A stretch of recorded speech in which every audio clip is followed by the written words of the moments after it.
Bom dia, pessoal. Hoje, então, o nosso primeiro evento, né, dessa nossa disciplina integradora, com o palestrante, o professor Valber. Nós, como explicamos, vamos registrar tudo para postar na nossa página do Face, Diálogos Fundamentais, 30 anos da Constituição. E eu vou passar a palavra, então, ao Álvaro, que esteve na linha de frente aí do grupo, e apresentar o nosso expositor de hoje. Bom dia a todos. É com muita honra que nós recebemos aqui o professor Valber, escritor, professor. Com certeza vai ilustrar muito o nosso trabalho através da disciplina integradora. É uma honra recebê-lo aqui. Eu gostaria de agradecer pessoalmente pela sua disponibilidade, pelo carinho, pela atenção, que você se sinta em casa. Estamos muito felizes aqui com a sua presença. Muito obrigado. É a palavra.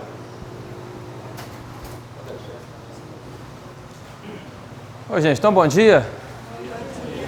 Também já quero de antemão agradecer a oportunidade de estar aqui. Confesso, sinceramente, que eu acho que eu não estou à altura de estar aqui com vocês justamente para discutir um tema desse com um grupo de pessoas tão seleto, que é pessoas aí que estão se preparando, né, para ser os juristas, os advogados, os donos da lei aí do nosso país. Correto? Então, de qualquer jeito, eu acredito que o Álvaro, que foi doido, né, porque ele que convidou mais o grupo dele aí, então ele que tinha que ter observado quem que ele ia chamar, né? Ele me chamou, eu não poderia nunca recusar também o convite dele, em nome do grupo também, tá? Então, estou muito feliz de estar aqui. E mais, hein, Dário? Esse ano vou completar 19 anos de docência, e pela primeira vez eu estou aqui na FIC, na Doctor, de uma certa forma dialogando, né, batendo um papo. Então, para mim também é um motivo de satisfação, tá? Porque dizem que a primeira vez a gente nunca esquece, então a primeira vez a gente vai ficar registrado para sempre, bem registrado, por sinal, né? Outra coisa, gente, antes da gente começar para valer ali, vou fazer aqui algumas ponderações de imediato. Eu tenho por hábito, tanto nas minhas aulas quanto nas minhas palestras, ser bem espontâneo. Correto? Então, o que significa ser espontâneo? Tem hora que a gente acaba soltando algumas pérolazinhas que pode correr o risco, talvez, de ser mal interpretado. Não é assim? Então, caso isso venha a ocorrer, vocês podem, por favor, né, perguntar, falar: ô, Valbão, é isso mesmo que você queria dizer? Para não evitar esse tipo de situação. Tá, beleza? Ainda mais que a gente vai estar sendo, né, gravado aí, e outras pessoas provavelmente vão ver fora do ambiente daqui da sala de aula. Então, esse também é um agravante, por causa disso que eu já quero deixar registrado isso aí. Outra coisa também, né, dentro das ponderações aí iniciais. Quando o Álvaro me convidou, ele pediu que eu trabalhasse esse tema ali, ó, percepções históricas e sociológicas da Constituição Federal. Fiquei pensando, né, poxa, para montar uma palestra sobre um tema desse, não é brincadeira não é fácil não.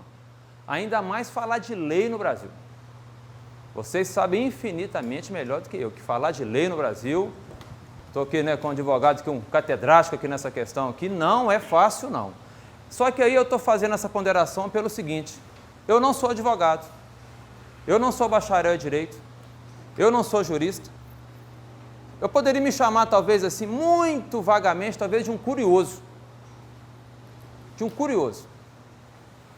Correto? Então, por ser um curioso, quando eu montei aqui nessa palestra para a gente conversar nessa manhã de hoje ali, ó, eu fiz questão de colocar essa palavrinha aqui, ó. Porque na nossa exposição de hoje, nós vamos discutir as minhas percepções, correto? As minhas percepções históricas e sociológicas, que foi o pedido feito pelo grupo, mas de um cidadão. Então, na hora que a gente estiver conversando aqui, alguém poderia, de acordo com os estudos seus aí, né, acadêmicos, pode ser que um momento choque alguma coisa, pode ser que um momento leve a pensar alguma coisa, porque, de imediato, existe sempre aquela dicotomia, né? Teoria e prática. Não é assim que a gente fala muito, teoria e prática? Essa palestra aqui é uma percepção de um cidadão que está vivendo o dia a dia do Brasil, como que eu estou vendo os 30 anos da Constituição. Então, muito mais do que uma questão científica por si só, é uma palestra empírica, porque são as minhas percepções. Portanto, se são percepções, estão sujeitas aos equívocos, a erros, a acertos, porque no final de tudo, sabe o que eu quero? No final de tudo, eu quero é provocar. Provocar. Mas provocar o quê? Uma reflexão. É isso que eu quero aqui. Se no final da minha fala tiver deixado alguma coisa aqui, alguma caramiola na cabeça para a gente pensar, eu já vou me deixar por satisfeito. Por quê? Porque a minha função aqui, eu entendo que seja essa. Porque a função acadêmica é dos professores de vocês. Correto? Como eu estou sabendo que o projeto aí são 4 palestras, eu não vou me reter tanto à questão legal por esses 2 motivos. Eu não sei, então não vou ficar falando de lei aqui porque eu não sei. Correto? Mas eu vou falar então uma percepção desse cidadão desses 30 anos de Constituição brasileira aí. Ok? Portanto, durante a minha fala, durante a minha exposição, estejam livres para perguntar, argumentar, questionar, ponderar. Beleza? Eu só peço uma coisa, não xinga minha mamãe. Não xinga minha mamãe. Porque geralmente o pessoal gosta de xingar a mamãe, né? Xingar muito mais. Não xinga minha mamãe, não. Agora o Valbon vocês podem falar à vontade. Tá beleza? E como já fui apresentado, eu sou o professor Valber, mas daqui a pouco eu vou acabar esquecendo que eu sou professor Valber, todo mundo está me chamando de Valbon, então sinto-se à vontade também para poder, dessa forma aí, Valbon. Apesar que eu adoro e amo ser professor também. Estou vendo aqui, né, algumas pessoas nessa sala aqui já foram meus alunos em outras épocas. E do professor só tive o prazer de ser professor dos 2 filhos dele, né? Correto? Beleza, gente? Beleza, dona Boy? Então vamos lá. Iniciando aqui para valer, né? Valer valendo. Falar da Constituição brasileira, de 30 anos de Constituição, não é uma coisa tranquila. Já que nós estamos falando aqui um pouco de história, só para registrar algumas coisinhas aqui, eu vou deixar aqui no lado sempre alguns pontos que a gente vai fazer o paralelo entre a exposição e alguns detalhezinhos aqui. Tá beleza? Para a gente poder encaixar alguma coisa. De maneira oficial, nós nascemos aqui. Vocês desculpam ficar usando pincel aí lá, porque profissão não tem danado, né? Oficialmente, nós nascemos aqui. Correto? Volto a repetir, hein? Durante a minha fala, a gente vai estar sempre associando o slide com aqueles dados ali. Beleza? Oficialmente, nós nascemos ali, 1500. Só que com um detalhe. Quando a gente começa a ver a história da Constituição brasileira, a gente vai observar que a Constituição ela nasceu bem depois. Bem depois. As primeiras conversas da Constituição brasileira aí, ó, as primeiras conversas, elas vão nascer por volta desse ano aqui, ó. As primeiras conversas vão nascer por volta desse ano aqui.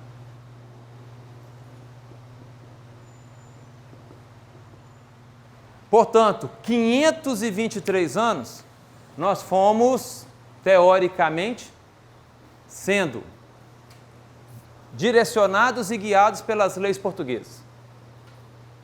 Porque até então o Brasil era colônia. Porque não foi em 1822 que a gente oficialmente também nos tornamos um país independente? A nossa independência ocorreu em 22. Então, a partir desse momento, começa-se a criar a Constituição brasileira, as nossas próprias leis. Só que durante esses 323 anos aqui, nós não podemos esquecer que nós vivemos o ciclo da cana, a cana-de-açúcar, a época da criação de grandes latifúndios, as capitanias hereditárias, e por incrível que pareça também, o ciclo do ouro começa dentro desse contexto aí. E todo mundo aqui já estudou que se teve uma coisa que brasileiro, por N fatores, não fez bem durante esse tempo todo, foi justamente seguir leis. Por um motivo muito simples, as leis não estavam presentes, as leis estavam muito distantes. E quando uma lei chegava aqui, muitas vezes chegava até caduca, né? Mas não deixou de ter. O quinto, a questão do ouro, assim, as 6 Marias, a divisão disso, a divisão daquilo outro, nunca deixou de ter lei. Mas por que eu estou falando tudo isso?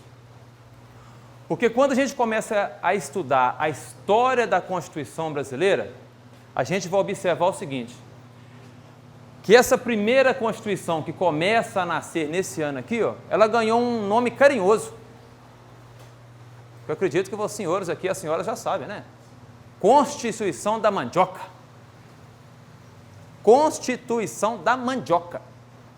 Então, quando a Dilma falou para a gente soldar a mandioca, no fundo, ela não estava tão errada assim não, porque realmente a mandioca na história do Brasil faz um sentido social e histórico muito grande. Muito grande. Mas por que eu estou dizendo isso? Porque quando a Constituição nasce, essa Constituição da Mandioca nasce, portanto, por volta desse ano, quem serão os constituintes? Todos aqueles que eram donos das grandes fazendas de mandioca. Então, como é que você sabia que o cara tem poder? No bom sentido da expressão aqui, tá, galera? Pela quantidade de mandioca que ele tinha. Pela quantidade de mandioca. Mas você fala, é porque a mandioca não. Mandioca não. Porque quanto mais mandioca ele tinha, mais escravo ele tinha.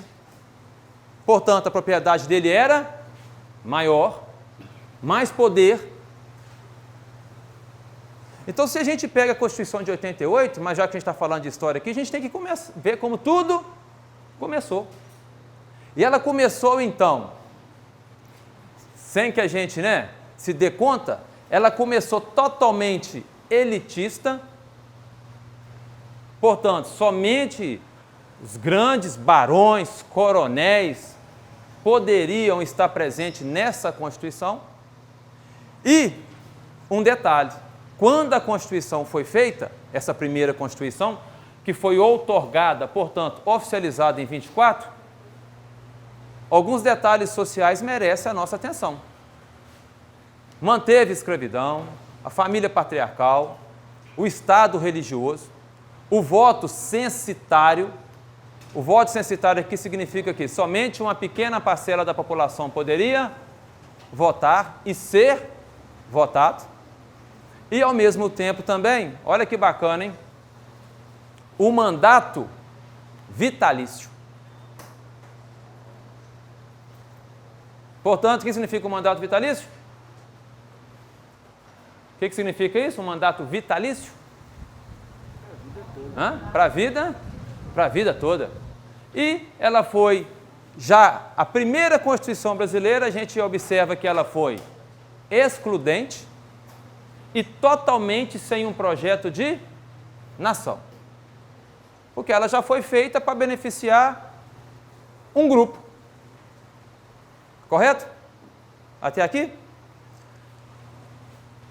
A segunda, analisando aí já rápido, para a gente ganhar tempo, a segunda Constituição ela já vai nascer em 1891, portanto, quase que 70 anos depois. Então, durante 70 anos, toda aquela questão que nós já vimos no slide anterior. Só que o que a gente vai observar aqui? Olha que bacana, hein? Em definitivo, ela vai plantar aquilo que na história nós chamamos do coronelismo. Portanto, quem manda são os coronéis. Correto? Lembrando de um detalhe. Nós moramos em qual cidade? Assim, a maioria que mora em qual cidade? Caratinga. Correto? Quem não é de Caratinga, aí, está na grande região aí de Caratinga. Caratinga nasceu o quê? 1848. Então, quer dizer que tudo isso aí, Caratinga já existia.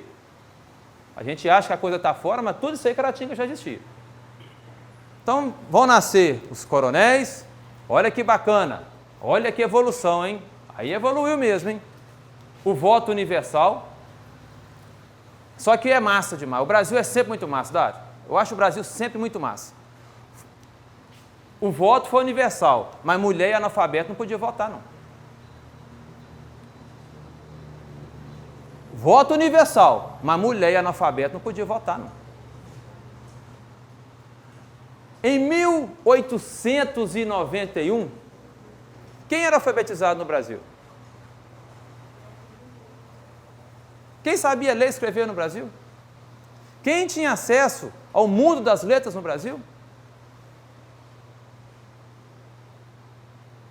Porque quando a gente só pega, né, a ideia por si só, começa a ruminar a ideia. Então a gente observa que por mais que ela tenha avançado, o avanço continuou mantendo o status quo da sociedade. E aqui a questão da mulher nem se fala. Né? A questão da mulher nem se fala. E, logicamente, o voto de cabresto, que todo mundo aqui também acredita que sabe o que é. Sem falar que, né, nesse contexto aí, até então o Brasil era megamente rural, com raríssimas exceções. Correto? Avançamos. Passamos para a terceira Constituição aí, ó, 1934. Há uma discussão muito grande sobre Getúlio Vargas, sobre o governo Vargas, se ele foi um bom governo, um grande governo, se não foi, é uma discussão sempre muito grande sobre ele. Como aqui nós não estamos para falar do governo dele, mas uma coisa é fato, no governo dele, implanta-se a terceira Constituição Federal. Só que quando você começa a analisar a questão de Vargas, duas coisas é bacana a gente entender. Vargas vai pós ali aquele período da República do Café com Leite. Aquela briga entre Minas e São Paulo, que sempre pluralizou os governos do Brasil. E a família de Vargas era uma família ruralista do Rio Grande do Sul. A única coisa, então, que a gente observa que aconteceu com Vargas foi uma mudança de foco. Sai da região sudeste e vai para a região sul, porque ele é de Rio Grande do Sul. E começa aqui uma coisa bacana, né? O voto a partir daqui se torna secreto, da forma que ele é hoje. Né? Você vai lá na urna lá e digita o número que você quer. O voto feminino, aqui deu um grande salto e começa a criar aí aquilo que nós chamamos da CLT, né, das leis trabalhistas. Sobre o voto feminino, quem aqui, né, também lembra lá dos seus estudos de história, sabe que esse voto feminino aqui também foi um voto meio que interesseiro. Porque a mulher até então dos coronéis, as mulheres até então daquelas pessoas que teoricamente exerciam certos controles sociais, elas tinham mais acesso também às comunidades mais carentes, à igreja. Não é assim até hoje? A igreja. Então era a maneira que o homem tinha de começar também, infelizmente, né, galera? Estou falando isso aqui porque eu concordo com isso, não. Estou falando porque é uma questão histórica. Infelizmente, de manipular. Porque, com todo respeito aqui, volto a repetir, não estou falando que eu concordo com isso, mas historicamente não tem como negar que a mulher, nesse período, um sistema patriarcal, 99% das mulheres era totalmente pau-mandada. Oprimida, reprimida e sem possibilidade de raciocinar. E por mais que ela raciocinasse, ela não poderia expressar e muito menos agir. Tanto é que a história nos conta que todas as mulheres que tentaram de alguma forma fazer o contrário aqui, foram taxadas de loucas, né? Assim, é por causa disso que o manicômio ficou cheio de gente, foram reprimidas, espancadas e muitas vezes até o quê? Executadas. A história não mostra isso para a gente direto. Então, mais uma vez aqui, o que a gente vai observando? Que a Constituição, por mais que ela vai sendo criada, por mais que ela vai se inovando, aquele ranço social ele vai permanecendo. Aquela estrutura social, aquela espinha social do Brasil que começa aqui, ela não vai se modificando tanto assim, apesar dela ir ganhando penduricalhos legais. Vamos para a quarta aí. Ó. Ainda no governo Vargas. Aqui ele já começa talvez mostrar as suas carinhas, né? Ele vê que naquela época lá, todo mundo sabe que durante o período Vargas começou a ter um momento de efervescência. Algumas coisas que ele vai fazer então é reprimir a liberdade de imprensa e Outra coisa também, né? Abolir aquilo que seriam já na época os partidos políticos. Mas no slide anterior já falei o porquê. Porque Vargas vai mudar o foco de Rio e São Paulo para Minas Gerais. E, logicamente, Rio e São Paulo quer novamente o quê? Puxar o poder. Isso é uma questão mais lógica. Porque, infelizmente, no Brasil, o que a gente mais vê, lembra do meu primeiro slide, não há um projeto de nação, mas briga de poderes. E, com todo respeito, comentando aqui já com a Doc TV aqui filmando, né? Lá onde que eu trabalho também tem a UNEC TV, e aqui nós sabemos que tem a rede, a sua Super Canal e outros canais de televisão a mais. Por mais que a imprensa seja perseguida, a gente sabe, né, galera? Nós sabemos aqui que nem sempre a imprensa cumpriu o papel que cabe a ela. Na história do Brasil, nós podemos afirmar como mais 2 são 4. Em 99% das vezes, a imprensa ela é tendenciosa. Seja de Caratinga, Belo Horizonte, Brasília, seja onde for. Então, calar a imprensa aqui é porque a imprensa estava sendo bairrista para onde? Para Rio e São Paulo. Não é a questão da liberdade simplesmente porque as pessoas estão expondo ideias, simplesmente. Tem todo um contexto. Eu estou conseguindo me fazer entender? Estou conseguindo explicar? Eu estou acelerando isso aqui porque eu acredito que isso aqui não tem muita coisa que seja nova para vocês, não, né? Já a quinta Constituição aí, ó, 1946. Olha que bacana. Talvez a grande característica dela, eu peguei só alguns pontos assim que eu acho massa. A Constituição de 46 ela era contraditória. De 46 que era contraditória.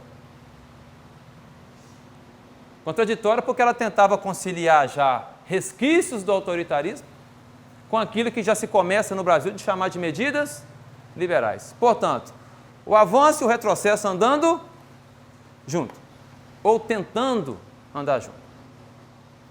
E aí vai entrar naquilo que nós chamamos, na sexta Constituição aí, ó, daquilo que nós chamamos do período militar. Ela foi implantada, então, pelos governos militares, correto? Eu acredito que aquilo que ficou mais conhecido e mais famoso desse período aí é aquilo que se chamou do Ato Institucional 5, ou o AI-5 de 68, que, de acordo, então, com os juristas, com os historiadores, foi um período de um controle extremamente exagerado sobre a vida da população, correto? Não vou entrar também no mérito aqui da questão militar, porque também não faz parte aqui do nosso contexto, mas é interessante a gente observar que, ao longo da história do Brasil, a gente vai começar a ver que em nenhum momento aqui, olha bem, nós já estamos chegando em 67, em nenhum momento aqui a gente vai poder fugir dessas conclusões aqui. Um país que começa oficialmente em 1500, passa por todos aqueles períodos que nós já falamos, até 1967. Portanto, nós estamos em qual ano? 2018. Cada um vai fazendo as suas análises aí. Se você pega até 1967, veja conclusões básicas que nós podemos chegar desse período todo. Fazendo uma conta rápida ali, ó, 467 anos. Correto? Já que o tema da nossa fala aqui não é história e sociedade na Constituição?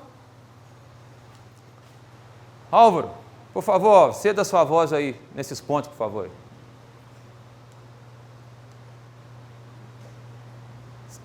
Lê para mim, por favor, Álvaro. Você está pior que eu, pai, porque eu não estou lendo, porque eu estou sem óculos, eu não vou ler mesmo. Vamos pedir essa. Não, vamos pedir a mulher aqui, ó. Você já foi destituído. Eu já estou igual a AI-5 agora. Vamos lá, fofinho. Manutenção de uma estrutura histórica e social, manutenção de privilégios sociais para poucos, a fomentação do jeitinho, o comando do país sempre nas mãos das elites e, por consequência,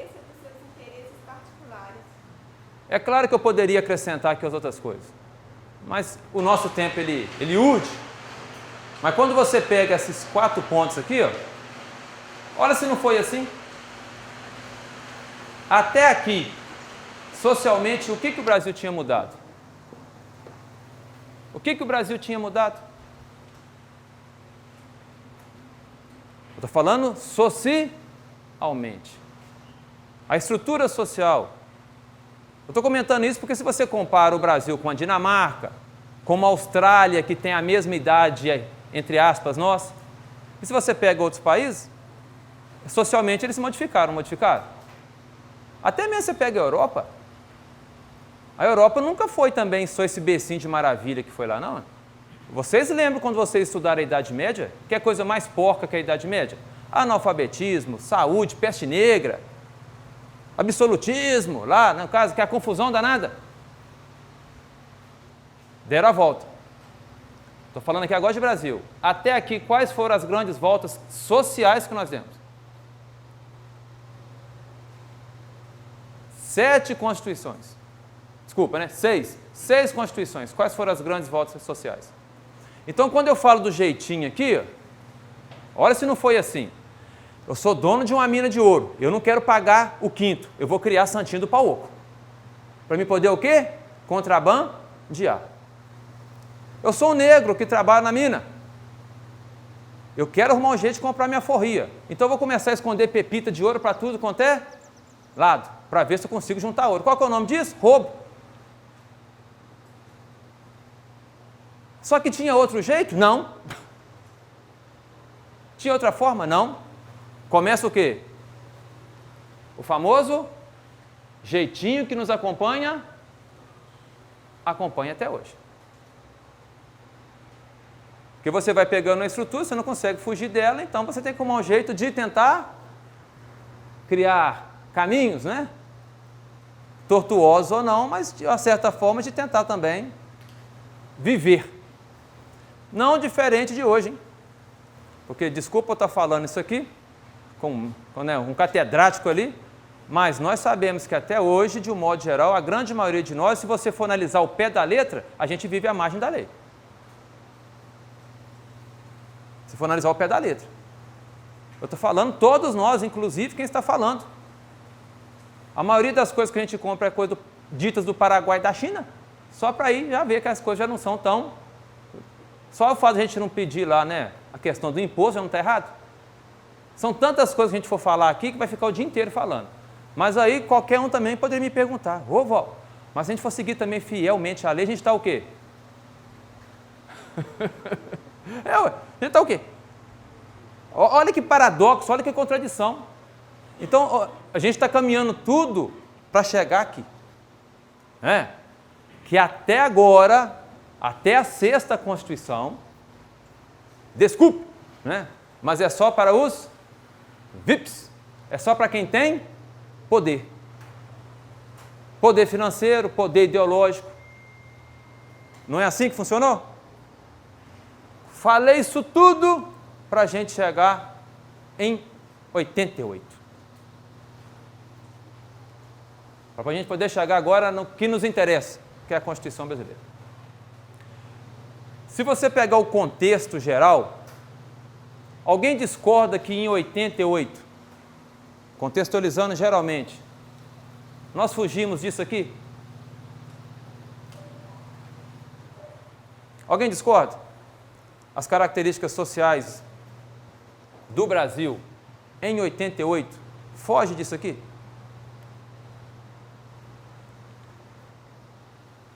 O homem do Ministério Público aqui, ó, né? Não é esse aqui, ó, do Ministério Público? Você que é do Ministério Público, meu irmão, qual é o seu nome? Johnny. Mas não é o Cupido, não. Ah, porque aqui tem um Johnny Cupido também, hein? Johnny, o senhor discorda disso aí? Que é isso, cara? Não? Por que não, Johnny? Faz isso não, rapaz. Doutor Dário, o senhor acrescentaria alguma coisa aqui, discordaria disso aqui para 88, o contexto social nosso? O contexto é exatamente esse aí. 88 mudou muito. Realmente,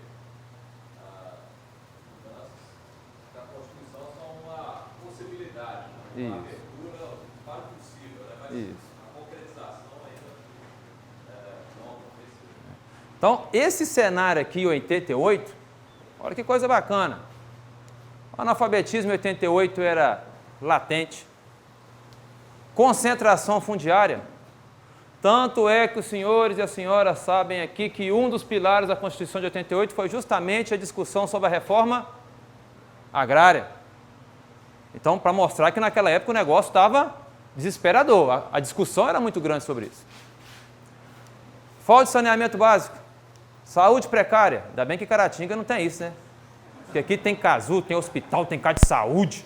Aqui tem policlínica, tem UPA, tem hospital PSF para tudo quanto é lado. Graças a Deus, que nós não somos exceção da regra. No mundo inverso, né? Como diria lá os meninos, no mundo inverso.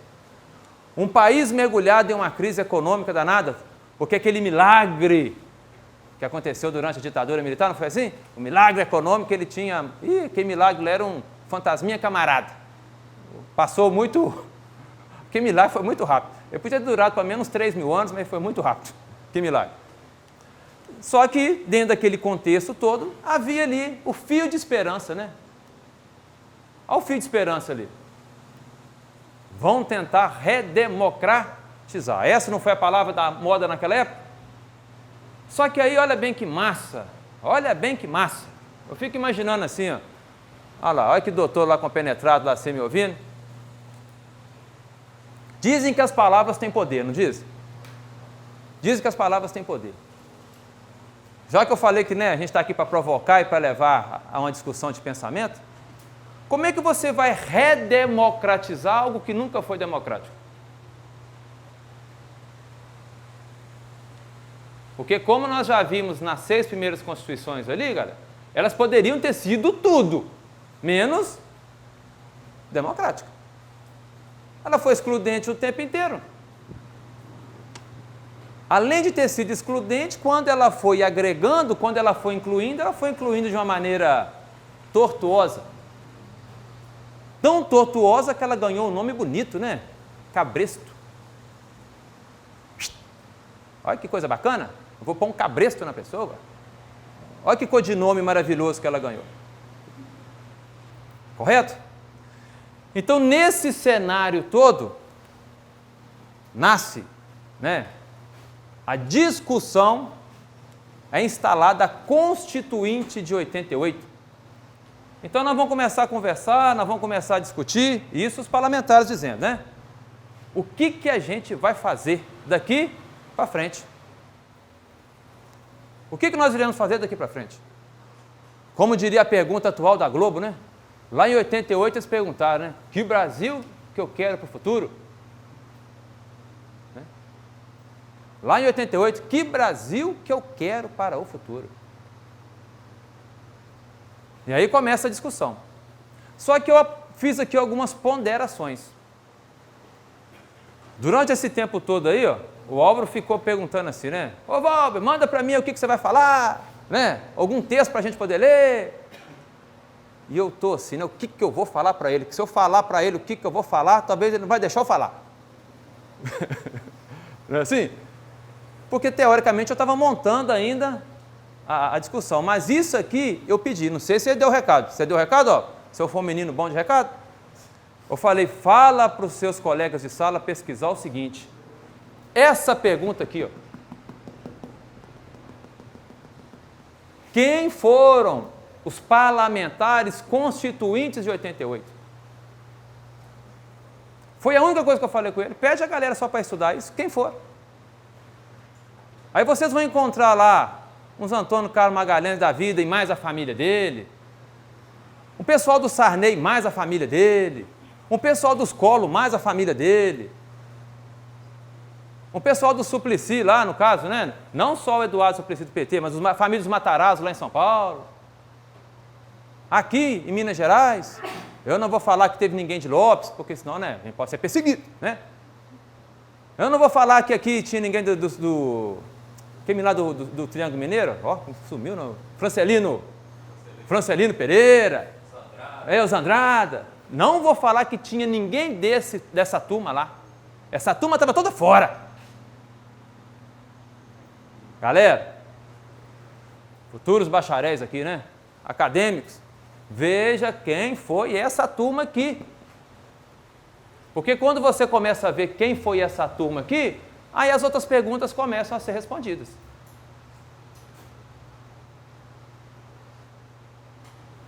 E que outras perguntas são essas? Será o que realmente eles defendiam? Porque uma coisa bacana, né? Vocês também já devem ter lido e estudado sobre isso aqui. O período da ditadura militar diz que foi um período tenebroso, né, de perseguições. Não vou falar que não foi, porque eu seria, talvez, usar um português para entender, né? Imbecil de falar o contrário. Correto? Mas eu fico mais preocupado, não foi quem ela perseguiu. O que me entristece mais é quem sobreviveu. Porque todas essas turmas que eu falei anteriormente aqui, todos eles sobreviveram.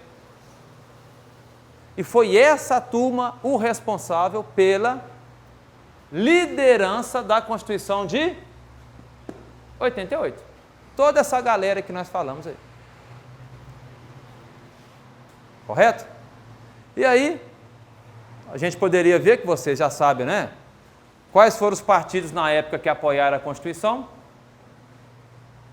Imagina, o raciocínio não muda muito. Quem que apoiou na época? PFL. Quem que apoiou na época? O PMDB, que hoje é o MDB. Quem que discordou na época da Constituição? PT, PCdoB, aqueles que seriam os partidos de esquerda. Só que o seguinte, a gente não pode pensar direita e esquerda olhando 2018, porque senão você enlouquece. Porque se uma coisa que não existe no Brasil é direita e esquerda. Existem interesses que você migra quando te interessa. Partido definido para poder falar assim são raríssimas pessoas que ainda acreditam em alguma coisa. Mas se você volta no passado, aí no momento histórico de 88, toda essa turma da esquerda praticamente foi contra a Constituição. Mas sabe por que eles foram contra? Porque eles viram que quem estava fazendo a Constituição de 88 era aquela galera que eu já acabei de dizer aqui. Portanto, ela nasce novamente na mão dos coronéis. Correto? Até aqui? Ela nasce novamente para defender os interesses deles. E isso é tão massa, quando a gente começa a pensar, que a Constituição brasileira ainda vai ser chamada de Constituição Cidadã.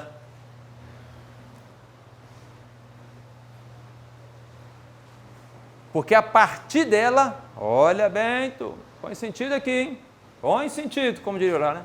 A partir dela, um país que nasce em 1500, a partir de 1988, que alguém aqui vai poder ser considerado um cidadão. 488 anos depois, alguém aqui vai poder ser considerado um cidadão. Aí você observa, né? A Constituição de 88 teve os seus avanços? Lógico que sim, como todas as outras tiveram. Todas as outras tiveram também. Nós estamos falando aqui de história dentro da sociedade, né? História da sociedade. Todas elas tiveram.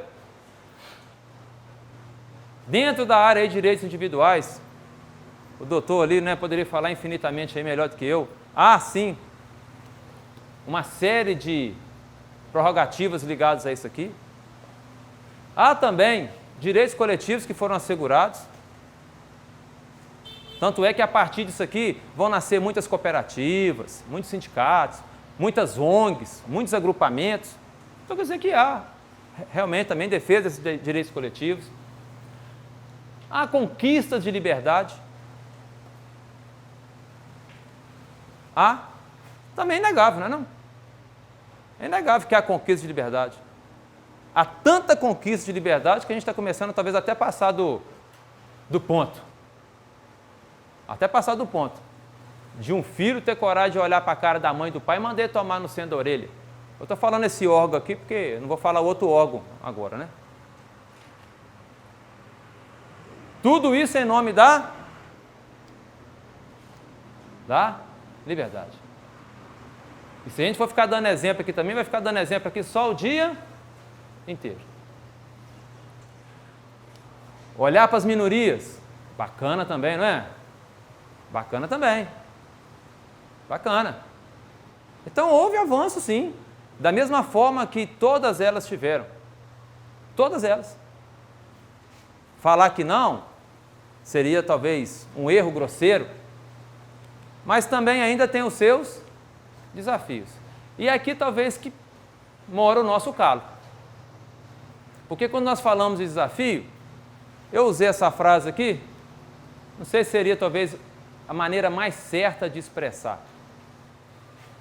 Mas a Constituição de 88, ela está muito longe ainda de ser vivenciada por todo mundo. Vivenciada. Todo mundo que está me ouvindo aqui, eu falo isso porque eu falo também na onde eu trabalho.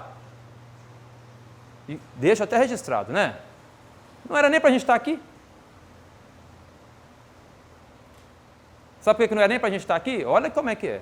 Porque todo mundo que está me ouvindo aqui, de acordo com a nossa Constituição, era para ter uma escola pública de qualidade e poder optar por ela.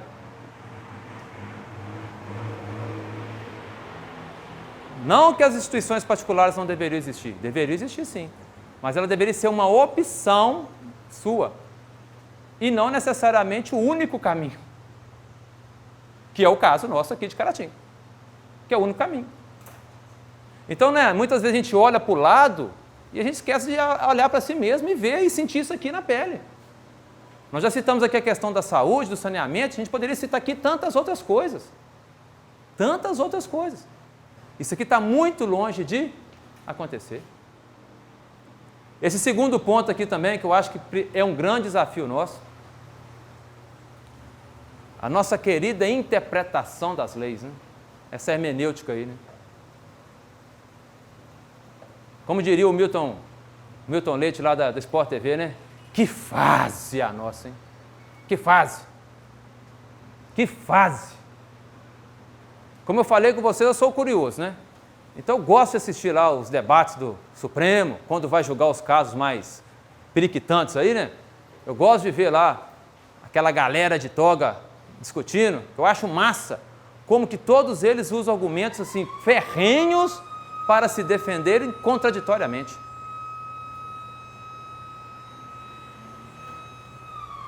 Contraditoriamente. Aí você fala assim, pô, mas o cara, ele chega até a dar um nó na sua cuca. Né? Data vênia, pá. Aí o cara vai lá e busca um artigo aqui, busca outro ali, busca outro lá, busca lá, igual o doutor lá quando está no fórum lá, né? Deixa o pessoal doido. Mas o que que é, né? Porque a hermenêutica permite isso. A Constituição de 88, ela deixou isso. Nem vou entrar aqui no mérito se isso é errado ou é certo, mas eu vou deixar uma seguinte questão, já que eu estou aqui para provocar.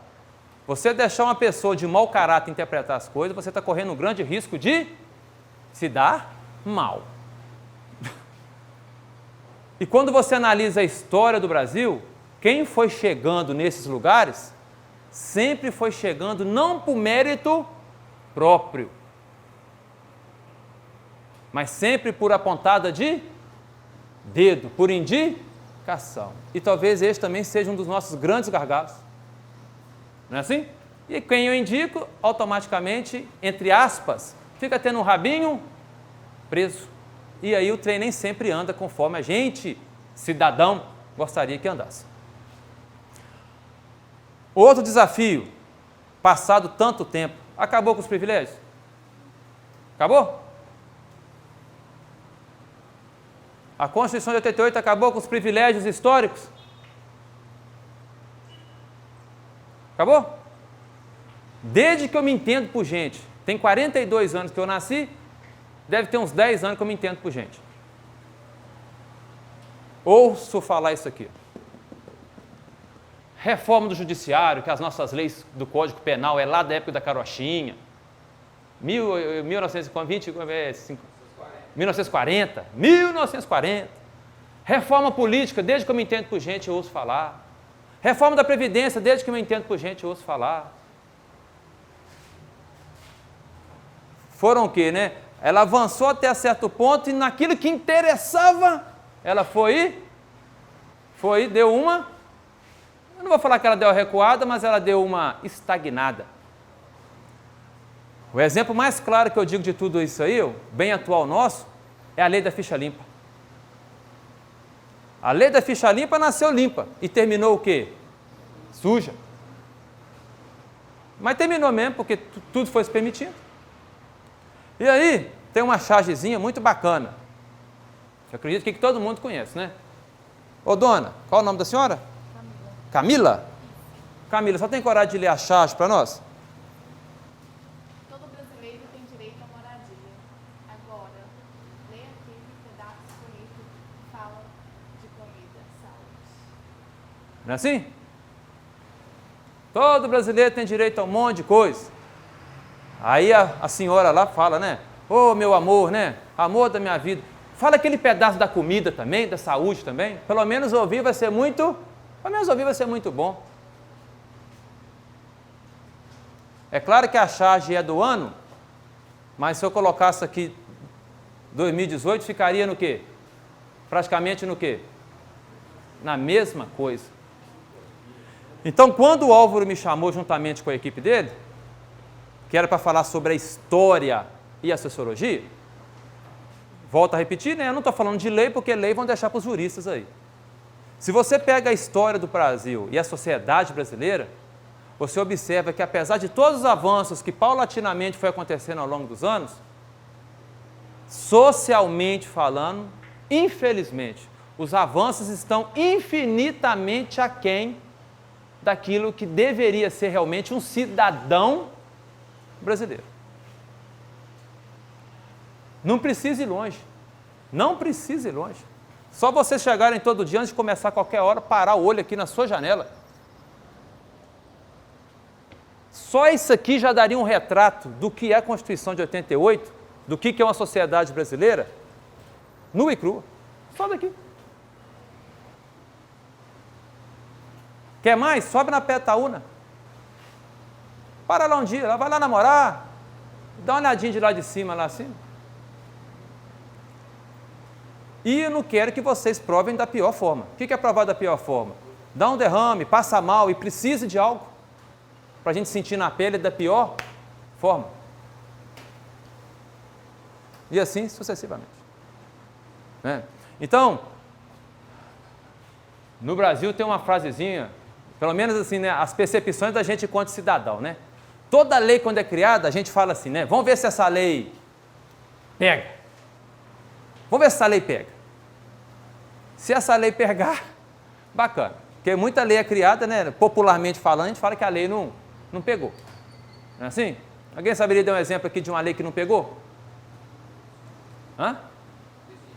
A lei do extintor não pegou, né? Tinha aquele negocinho de primeiro socorro no carro também que não pegou. Do insufilme também não pegou. Ficha limpa não pegou. A do bafômetro pega, mas não pega. Né? Porque quando fez, tinha muita blitz depois do trem. Enfim, se for falar aqui, tem muito que não pegou, né? Agora uma, para não ficar também só falando, né? Tem uma que eu acho que pegou até bem, entre aspas, né? A Maria da Penha, eu acho que é uma das poucas que, assim, que realmente, se a mulher gritar, sai de baixo. Tanto é que eu tenho até medo da minha esposa. Eu trato ela bem, que se ela falar mentira algum dia, o vó me bateu. Eles não querem nem saber, eles vão lá e tchau. Aí até eu provar, eu estou morto. Aí eu vou ter que contratar o Dário, que ele é especialista nessa área aí para me proteger. Então é o seguinte, né? A pergunta que eu deixo, e a Constituição Cidadã? Historicamente, sociologicamente, ela pegou? Usando esse jargão popular. Ela pegou? Aí eu deixaria uma subpergunta. Ela não pegou porque não tem como pegar? Ou ela pegou porque não vai pegar porque o que está lá também não tem jeito de pegar? Porque como é que uma Constituição que não acaba com privilégios, Como que a Constituição, que olha para a minoria, mas no fundo, defende uma outra minoria, que é uma minoria elitista de poder? Será que, eu não estou falando aqui olhando guetos, não, estou falando aqui analisando a sociedade do modo geral. Essa Constituição cidadã, de fato, ela é cidadã? De fato, ela promove aquilo que nós chamamos a cidadania? Porque, não vou ler isso aqui tudo não, mas olha bem, cara aqui é antigo, né? Rui Barbosa já dizia. Olha, e ele já viveu um bom tempo atrás. A nossa democracia não é uma democracia representativa? A nossa democracia não é assim? A nossa cidadania não é uma cidadania representativa? É ou não é? Não é? O Código Eleitoral nosso não é representativo? Você vai votar para poder delegar poder a alguém para nos representar. Então, para a lógica funcionar, quem que nos representa, de fato, deveria realmente o quê? Nos representar. Mas é justamente isso que não acontece. Por isso não acontecer, o jogo termina pela metade. É homenagem ao nosso amigo Álvaro César, é igual o jogo do Atlético, toda vez tem apagão, toda vez falta luz, né? Assim, né? Para ver se o que arruma. A nossa sociedade é sempre assim também. Vai, na hora que vai, paga a luz. Usando essa analogia. Na hora que a gente acha que agora vai, apaga a luz. Olha a independência, já! Apaga a luz. Por quê? Porque é no apagar das luzes que você já diria a escuridão, né? É lá que os ratos vão fazer a festa. E o rato fez a festa, acende os refletores de novo, o grito continua, as palmas continuam, mas o caos, a desordem já foi pré-estabelecido. Tanto é que existe outro jargão popular que fala, né? Que o Congresso, na verdade, funciona na madrugada. Porque é na madrugada que as coisas acontecem. A gente sabe que isso é uma coisa popular, né? É um jargão popular, mas que representa muita coisa. Então, o grande problema nosso é o povo não tem representatividade. Se você for analisar, é pela culpa do povo? Também, mas não só. Não é discussão para essa aula aqui, mas não é só também. Não é só também. Porque se você pega uma história que exclui a vida inteira, é muito difícil também. É muito difícil. Então, concluindo aqui, não sei se eu atingi o objetivo proposto, mas a ideia era, ao discutir essa Constituição, provocar essa reflexão. De fato,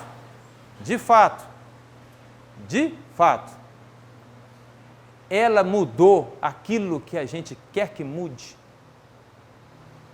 Porque eu não quero que mude um livro. Eu sou escritor, né? Ou melhor, fingidor de escritor. Eu não quero que mude um livro. Eu não quero que o Brasil seja reconhecido porque tem a Constituição mais bonita do mundo. Eu não quero morar num país que fala que tem as melhores leis do mundo. Eu quero morar num país em que existe dignidade realmente para todo mundo. Eu não quero morar num país que tem as melhores leis, eu quero morar num país que seja justo. E são coisas totalmente diferentes. Então, aquela Constituição que ganhou o nome de cidadã, se você olha para a sua própria sociedade, você vê que, infelizmente, apesar de todos os avanços que ela teve, ela não conseguiu ainda dar cidadania. De fato. Não estou falando de conversa fiada, não. Tanto é que já existem, eu acredito que você já deve ter conversado isso em sala de aula também, aí vocês podem até me falar, já existe um movimento para uma outra Constituinte. Alguém já leu alguma coisa? Já leu, Dário, sobre isso, alguma coisa? Sempre quando há um período de crise, primeiramente culpar a Constituição, né? Aí começam esses movimentos, essas falas, mas parece que a coisa já deu uma esfriada. Já deu uma esfriada. Mas só o fato de estar discutindo essas reformas intermináveis aí, significa que o negócio não atingiu ainda o que a gente quer, né? Exatamente. A Constituição tem 100 emendas já em 30 anos. Muita coisa. Reformar a Constituição não é fácil, não é um processo legislativo fácil. E nós, nesses 30 anos, fizemos 100 emendas, aí você vê como é que realmente a coisa funciona. E termino da seguinte maneira, a minha fala de hoje aqui. sou professor, sou professor, gosto demais de ser professor, e eu acredito muito, muito mais do que lei, muito mais de qualquer coisa.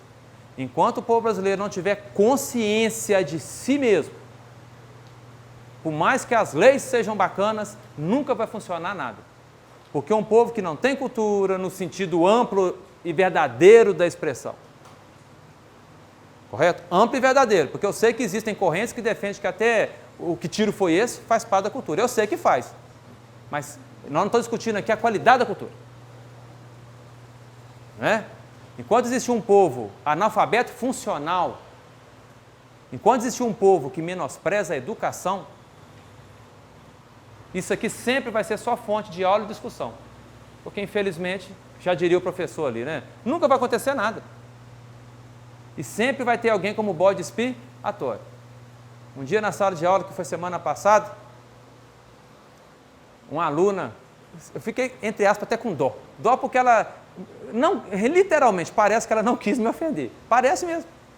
Ela falou o seguinte: professor, posso falar um negócio? Ela falou: Valbão, não, Valbão, pode falar um negócio? Pode. Professor, quem não serve para nada é que vira professor. Ela não quis me com os outros, né? Ela quis mostrar realmente, né, que quem é professor hoje em dia vai papá. Mas você fala assim, puxa vida, né? Olha qual que é o retrato. É o retrato que nós brasileiros temos daquilo que deveria ser a coisa melhor, que é a educação. Em nenhum momento da fala eu falei, lembra da minha exposição, eu falei, mas eu quero deixar isso aqui. Cidadania se constrói com educação, com consciência. Educação, consciência, constrói leis bacanas. Leis bacanas nunca vão construir uma consciência e educação legal. Beleza, galera?